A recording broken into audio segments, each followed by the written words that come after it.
racketeering charges. Let's listen in. What he said to you after the sentence was read.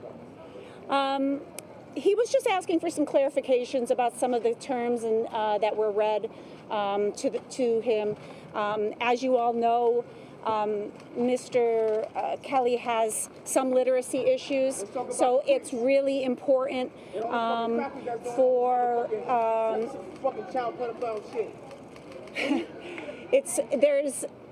there's a great deal of things that have to be explained in a little more slowly. So, but in terms of the sentence, how does he feel about the sentence?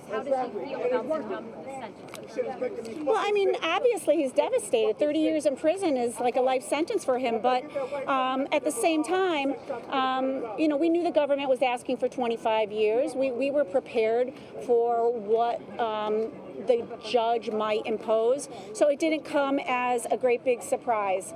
We were prepared for it, and we are now prepared to fight this appeal. For us, it's just the beginning of the fight, frankly. So we were prepared going in for today, and he's doing okay with it, despite it being a hard to speak in his own defense. Why did he not want to make a statement in allocution? Well, that was on advice of counsel. That was on my advice. Why?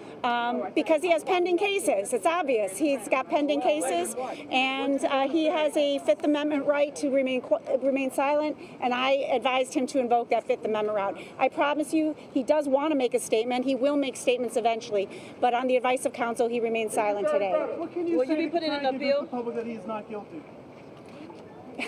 How soon will you be putting in this appeal? Okay, so the appeal will lay out that the enterprise that was charged, as you will see if you've read my post-trial motions, which you probably have not, our position is this was not a RICO or racketeering act violation. These were isolated events that happened many years ago, and the government simply tried to plead around the statute of limitations to bring it in a RICO charge, which was inappropriate. So, I mean, all I can tell you is there was no enterprise. There was no enterprise. It was one man with allegations by a number of women, which doesn't make it an enterprise. And that is why he's not guilty of racketeering. You said he was How many family members? You said he was remorseful. What did you mean by that? You said he didn't have to confess, but that he was remorseful.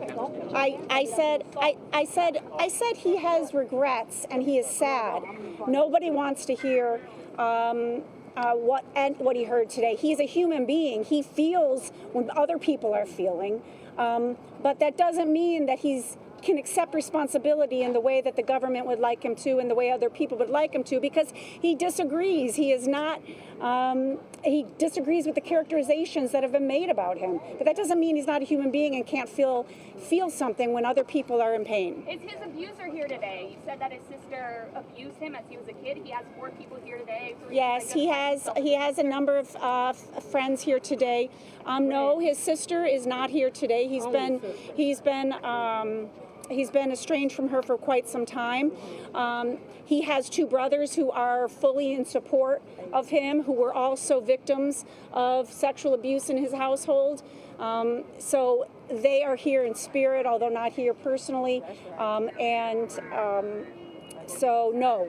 And what do you say to people who say he's a predator? Have you had the opportunity to speak to Joyce? Yes, I speak to Joy regularly, and Joy is just fine. She is sad, but she told him, and she sent me a text message telling him to pray and put it in God's hands. And she loves him, and they're going to get through this. That's what she had to say to him Is he today. a predator? No, he's not. No, he's not a predator. Anything? Where's your name, first and last? Where's the other members of the Jennifer Bonjean, Bonjean.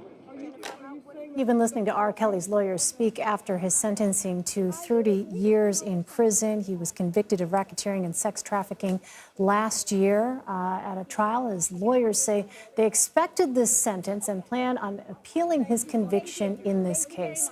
We are going to take a quick break, but we've got a lot more news ahead. That's right. We are also expecting to hear from some of the victims in the case. When that happens, and if that happens, we'll bring it to you live. You're streaming CBS News, always on.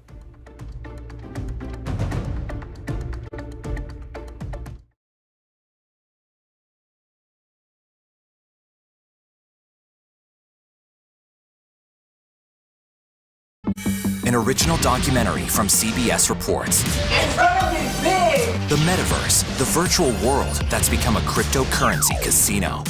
It's like buying property on Mars. Do they get an actual picture of this? No, it's a digital copy.